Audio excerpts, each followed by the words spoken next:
अस्सलाम वालेकुम to all of you and welcome to my homoeopathic channel.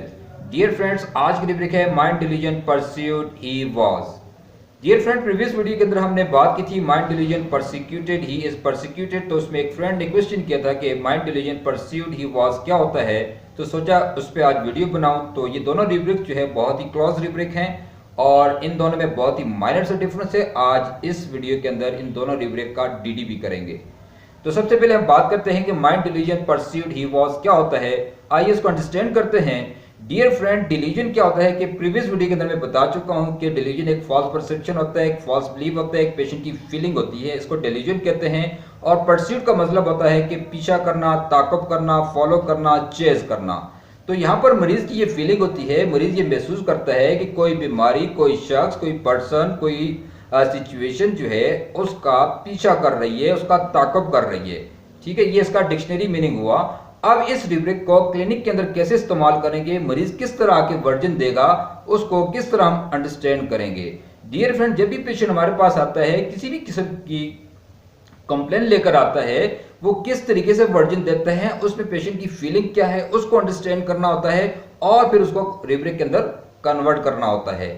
तो मरीज हमारे पास आता है, कहता है डॉक्टर साहब मुझे ये XYZ प्रॉब्लम है, पिछले 4 महीनों से है और मैंने इसका हर तरह से इलाज करा लिया, होम्योपैथिक इलाज करा लिया, हर्बल करा लिया, एलोपैथिक करा लिया, लेकिन ये प्रॉब्लम किसी भी तरीके से जा ही नहीं रहा। ये प्रॉब्लम तो पीछे ही पड़ गई है, ये बीमारी तो पीछे ही पड़ गई है। लगता है कि ये बीमारी मुझे खत्म करके ही जान छोड़ेगी, लगता है कि ये बीमारी मुझे कब्र तक पहुंचाकर ही जान छोड़ेगी। जैसे कि पिछले दिनों में मेरे पास एक पेशेंट आया है, वो खुद भी एक होम्योपैथ डॉक्टर है, उसको ब्लड प्रेशर का अर्जा था और उसने एलोपैथिक मेडिसिन इस्तेमाल की, उससे फ़र्क नहीं पड़ा। कुछ हर्बल्स इस्तेमाल किया, उससे भी फ़र्क नहीं पड़ा। फिर होम्योपैथिक कुछ मदर टिंक्चर्स इस्तेमाल किए, पोटेंसी का बेतहाशा इस्तेमाल किया, यानी होम्योपैथी उसने ठोक के हिसाब से इस्तेमाल की है, लेकिन किसी भी तरीके से, किसी भी मेडिसिन से उसके ब्लड प्रेशर के अंदर किसी भी किस्म की कोई कमी वाक़या नहीं हुई है। तो जब ये मेरे पास आया कि कहता है डॉक्टर साहब मैंने इसके लिए हर तरह की मेडिसिन ले ली हैं, लेकिन ये ब्लड प्रेशर किसी भी तरीके से जा ही नहीं रहा, मुझे लगता है कि ये ब्लड प्रेशर मुझे कब्र तक पहुंचाकर ही मेरी जान छोड़ेगा। परस्यूट के अंदर क्या होता है कि परस्यूट के अंदर जो भी बीमारी होती है वो मरीज का मुसलसल ताक़ुब कर रही होती है, उसके साथ चिपक जाती है, उसके पीछे लगी होती है और उसकी वजह से और किसी भी ट्रीटमेंट से वो नहीं जा रही होती है। और जब किसी भी मेडिसिन से उसको फर्क नहीं पड़ता, वो बीमारी नहीं जाती, तो क्या होता है कि मरीज के अंदर एक फेयर डेवलप होता है कि अब ये बीमारी मुझे खत्म करके ही जान छोड़ेगी, अब ये बीमारी मुझे कब्र तक लेकर ही जान छोड़ेगी। जब ये फील पेशेंट का हो या मरीज ऐसा बोले, तब हम इस रुब्रिक का इस्तेमाल करते हैं। और इस रुब्रिक के अंदर जो परस्यूट जो है वो थर्ड फॉर्म इस्तेमाल की गई है, यानी जो भी मर्ज है जिसने मरीज को पास्ट के अंदर उसका पीछा किया, उसका ताक़ुब किया और मुसलसल उसका ताक़ुब कर रही है, उसके पीछे लगी हुई है, जो किसी भी तरीके से नहीं जा रही। ठीक है, ये क्रॉनिक स्टेट हो जाती है। और परसिक्यूशन के अंदर क्या होता है कि जैसा कि मैंने प्रीवियस वीडियो के अंदर बताया कि मरीज आता है कि वो कहता है कि डॉक्टर साहब मुझे जो है मैं इस बीमारी से, इस तकलीफ से, इस दर्द से तंग आ गया हूँ, परेशान हो गया हूँ, इससे मुझे छुटकारा दिलाएं। तो परसिक्यूशन के अंदर क्या होता है कि परसिक्यूशन का मतलब ये होता है कि मरीज को हरास करना, मरीज को तंग करना, परेशान करना। तो परसिक्यूशन के अंदर कोई भी बीमारी है वो मुसलसल पेशेंट के साथ चिपकी हुई नहीं होती है, बल्कि वक्फे वक्फे से मरीज को हरास कर रही होती है। मरीज को प्रॉब्लम होती है और उसकी वो मेडिसिन लेता है, वो ठीक हो जाता है, बीच में पॉज आता है, कुछ अर्सा ठीक रहता है, फिर उसको कोई प्रॉब्लम होती है, फिर वो ठीक होता है, फिर बीच में कोई प्रॉब्लम होती है। इस तरीके से वो बीमारी रह रहकर मरीज को हरास कर रही होती है, मरीज को परेशान कर रही होती है, मरीज को तंग कर रही होती है, यानी परसिक्यूशन के अंदर पॉज आता है। जबकि परस्यूट के अंदर जो बीमारी होती है वो मुसलसल मरीज के साथ चिपकी हुई होती है, वो किसी भी तरीके से नहीं जा रही होती है। और परसिक्यूटेड के अंदर क्या होता है कि बीमारी रह रहकर उसको तंग कर रही होती है। मिसाल के तौर पर मरीज आता है और कहता है कि मुझे नज़ला था, नज़ले की मैंने मेडिसिन ली, वो ठीक हो गया, हफ्ता 10 दिन में ठीक रहा, उसके बाद मुझे खांसी हुई है, खांसी का मैंने ट्रीटमेंट लिया, खांसी तो मेरी ठीक हो गई है, लेकिन उसके बाद जो है मेरा जो ना गला ख़राब हो गया, हॉर्सनेस हो गई थी आवाज़ नहीं निकल रही थी, उसका मैंने ट्रीटमेंट कराया, कुछ दिन में ठीक रहा, मुझे चेस्ट इन्फेक्शन हो गया।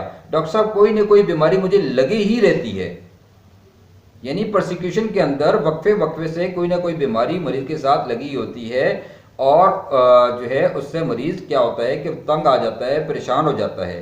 अब ज़रूरी नहीं कि हर मरीज आकर ये बोले कि डॉक्टर साहब मुझे ये प्रॉब्लम है और मैं इससे तंग आ गया हूँ, परेशान हो गया हूँ, हैरान हो गया हूँ। ज़रूरी नहीं है कि हर पेशेंट ऐसे ही वर्जन दे। मरीज ये भी कह सकता है कि डॉक्टर साहब मुझे ये बीमारी जो है पिछले 4 महीनों से है और वक्फे वक्फे से ही मुझे होती रहती है, इसका मैंने काफ़ी ट्रीटमेंट कराया है, अब इससे मैं जो है लेकिन मुझे किसी भी दवा से फ़र्क नहीं पड़ रहा। तब भी आप जो है परसिक्यूटेड वाली रिब्रिक लेंगे, यानी जब वो ये बोले कि इस दर्द तकलीफ की वजह से मैं हैरान हो गया हूँ, परेशान हो गया हूँ, तब भी आप इस रिब्रिक का इस्तेमाल करेंगे।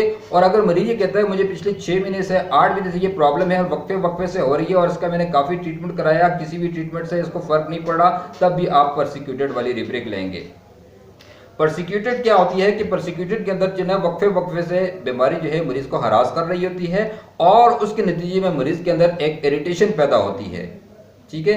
जबकि परस्यूट के अंदर क्या होता है कि परस्यूट के अंदर बीमारी जो है वो मरीज के साथ मुसलसल चिपकी होती है, मुसलसल उसके साथ लगी होती है, किसी भी तरह का इलाज कराने से वो नहीं चाह रही होती है, जिसकी वजह से मरीज के अंदर एक फेयर डेवलप होता है कि मुझे लगता है कि अब ये बीमारी पीछे ही पड़ गई है और ये बीमारी मुझे ख़त्म करके ही जान छोड़ेगी, मुझे कब्र तक पहुंचाकर ही जान छोड़ेगी।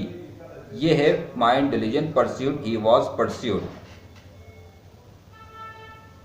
डॉक्टर हरून साहब ये कहते हैं कि जब आप परस्यूट वाली रिब्रिक लें तो वहां पर परसिक्यूटेड वाली रिब्रिक लाजमी लें, क्योंकि परसिक्यूशन वाला ही पेशेंट जो है वो परस्यूट के अंदर जाता है।